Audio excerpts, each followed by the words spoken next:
Hey guys, it's Carly with Builds by Carly. We're here in Gatlinburg, Tennessee, and we're with Audrey of Tazewell Plumbing. So today we're here to talk about what it's like to plumb a true tiny house. So Audrey, what were your thoughts when you heard that you were going to be plumbing a true tiny house? I was actually really excited. I finally get a break from the huge houses that we usually plumb with the 6 bathrooms. So Yeah. I'm actually really excited to plumb something a little smaller, something a little easier. Now, do you feel like it actually has been easier? No, I don't think it has. I thought it was going to be. I think the biggest challenge for this house was, just the angles, and with it being an A-frame rather than your modern day house where it's not as such A steep pitch. yeah, like a A-frame is. And I think that was pretty challenging, trying to figure out how to maneuver and conquer and find solutions. So we're gonna take you guys inside and show you a up close look at what she's talking about, but it's worth noting, we threw Audrey a triple whammy. It's not just that it's an A-frame, but it's on a tiny footprint at only 330 square feet, and we have no crawl space. So what do you want to show us first? Let's go in. Okay.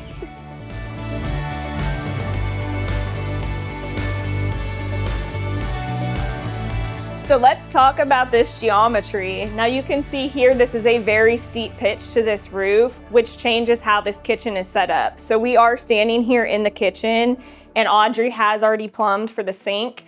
And we're gonna talk about how things change here, because this is definitely different than a standard house when it comes to plumbing. So Audrey, why don't you go over everything for everybody? I know in your modern day house, it is very different, and you probably wouldn't think it is, but with how bad the pitch is, that usually in your, modern house, it's usually we go 4 inches off the wall for the kitchen sink, and usually it's the center of the window. Now with this, obviously, it's a lot different because of the pitch of the A-frame. So Carly had to build a build out for the kitchen so it's not at such an angle, and plus if she didn't, then the kitchen sink would be pretty much in the roof.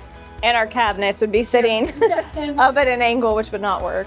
Would be very at an angle. So then she built a build out and we came out with it. So now, as you can see, it's coming out straight, and the cabinets will sit straight and not at such an angle. You may have noticed that there's 2 gauges, but only on our cold water line and our main line. So Audrey, why don't you tell us what those gauges are for? Every time that you finish plumbing the house or roughing it in, you always have to air out both the water and the PVC to get it inspected and for it to pass. So these 2 you always put on your water, which is this, and always on your drains, which is that. And you air those up, the drains to 5, and you air up the water to 100 PSI. And that's also a way that you can test. I know some people actually put water in it after they're done and they test that way, but we test with air, so as long as it's holding, we know it's good and we know that it'll pass. Thank you for that explanation. And for anybody that's new here, since our tiny houses are truly site built, we go through every single building inspection the same way a normal home would. So this next part isn't specific to tiny houses, but it is a very crucial detail that you let your plumber know what vanity type you're going with before they do your rough-in plumbing, for a couple of reasons. And we're gonna let Audrey handle that explanation. Carly made a very, very good point. It is very crucial to let your plumbers know about what vanity that you're using. There's so many options in different sizes, colors, everything like that. For Carly, she's actually using a floating vanity. So it's very cool, but it's also very different from what you would do for just a standing vanity. So for that, you have to go higher for your drain and your water lines to make sure that you're in the cabinet and you're not below it, so that you're not seeing it, because that would kind of defeat the purpose of the floating vanity. Another thing I want to add on to the vanity part, with Carly's very cool A-frame, it comes with many challenges, as this is the vent for your bathroom sink, so you always go out the roof to vent it. And as you can see, that how it is such at an angle that I had to drill a lot higher up than I would normally. In your modern day house, when I'm going at the roof, usually you start off at an angle and then you just drill up. Now this was very different because I had to drill a lot farther up than I normally do to get since this is lower and then that is at such a higher point, it was a little tricky to kind of figure out how to get it out the roof and have it straight and not at an angle. These are the things you just don't really think about until you're in an A-frame like this. So we love that you figure out those solutions. So with tiny houses, a lot of times you have to get creative with your solutions to anything from appliances to storage. And a hot water heater is a big one, especially if you're building tree houses like we are, where the house is elevated.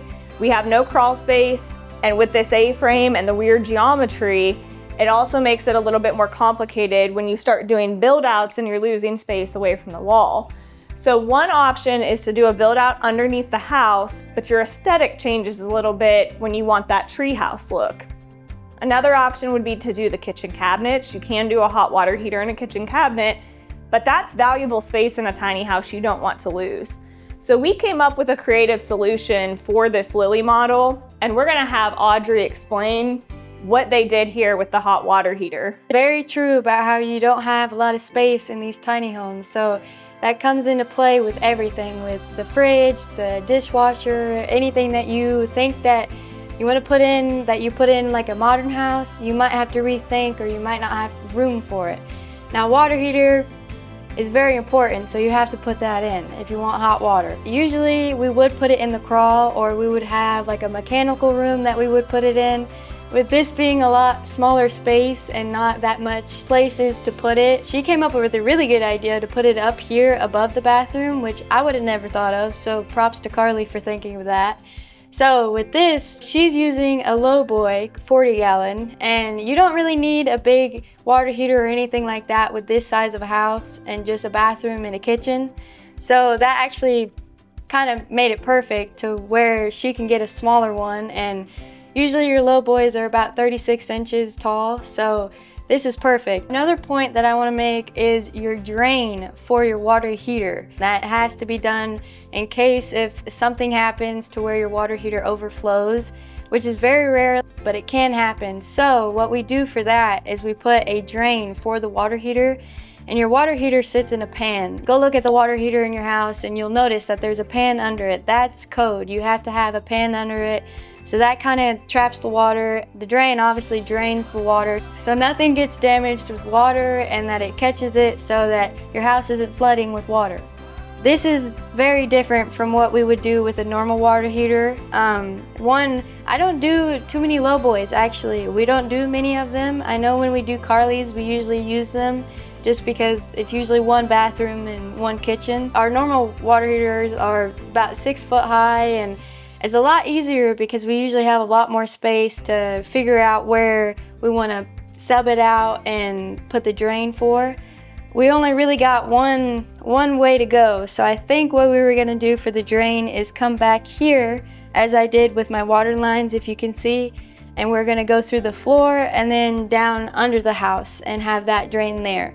So while on the topic of plumbing, I always say we do tiny houses, but we don't do tiny bathrooms. So what you're looking at here is a full-size shower. And you might wonder why our bathroom has such a large opening. You're gonna have to follow to find out. So we always get this question a lot. Where do you put all the plumbing when you don't have a crawl space and you're elevated in the air like this? So we're gonna let Audrey give you a tour around under the house. So I figured that I would give you guys a little tour on what it looks like and what we did and how we did it under the house. So first off is in here, actually the sewer is coming up, which was very cool and a very smart way to kind of hide it and not it be shown, because it's not the cutest thing ever. So up here, as you can see, is where we would tie in to go to the sewer. That's where everything's draining to. So right here, the 3-inch Y is catching your bathroom sink. If we go down a little bit farther, we can see that the 3-inch continues and turns. It catches the toilet, and then it goes down farther, the kitchen sink, and over to where your shower is. So now you might also be wondering why there's extra framing here. So Audrey, why don't you tell us why? Sometimes other builders would drop the ceiling, so this is kind of like what it is. Obviously we had to drill through all of this to keep it up because It looks a lot nicer and it's hidden. So we dropped this right here so that we could also, I don't know if you can see that 3/4 blue line. Right there we planned on putting your pressure valve and your shutoff valve right there, so it's a little bit easier to access rather than having it up by the water heater and having to try to find a ladder. If something bad happened and you needed to turn the water off, I think this would be a little bit easier for you to get to it. And if you're wondering how we're going to finish all of this out, we will actually enclose all of the overhead space and then finish it out with siding and paint it to match the siding on the house. Follow if you'd like to see the finished product. I wanted to go back to where I was talking about the vent for the bathroom.